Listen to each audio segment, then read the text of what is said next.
This Women's History Month, we are taking a look at a nonprofit that started here in New Hampshire, working to bring a woman's perspective and impact on history to students around the world. WMUR's Kelly O'Brien has more on the Remedial Herstory Project and how teachers using the lesson plans here in New Hampshire are already seeing a change in their students. Women are half of humanity. They should be half the content in the history class. And if they aren't, then you're only telling the story of the other half.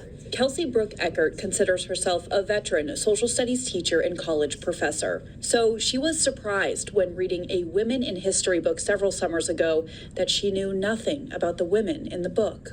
I started to wonder, why don't I know this stuff? And how did I get to the place where I have a master's degree, I'm a certified teacher, I teach history, and yet I don't know anything enough about women in the past to tell that story. In 2017, she started to write her first book on the barriers stopping women's perspective from being in social studies classrooms. The field of history is very biased toward maleness.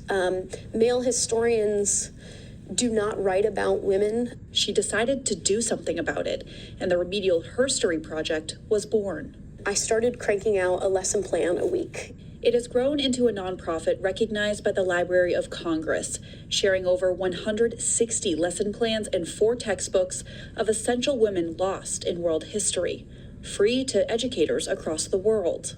I care really deeply about telling an inclusive story, telling the whole swath of humanity, and giving every one of my students a sense that, like, they are in this history, like a person like them existed in the past.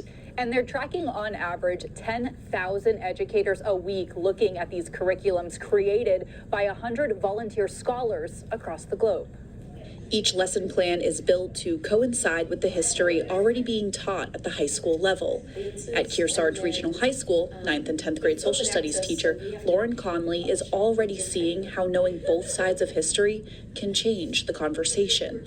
Because I have noticed a change in my students' behavior in just regular class discussions. Whereas before it was kind of like male-dominant conversations, which is somewhat natural in the classroom, to now when we put in this new lens of different perspectives between women who also agree or disagree with the men, they're more willing to listen to each other. That change is exactly what the Remedial Herstory Project hopes for as it works to grow from being in thousands of classrooms across the globe to millions. Now we're in a backsliding moment, and I think we're in a backsliding moment because we don't teach this stuff in school. In Plymouth, Kelly O'Brien, WMUR, News 9. Remembering her father by running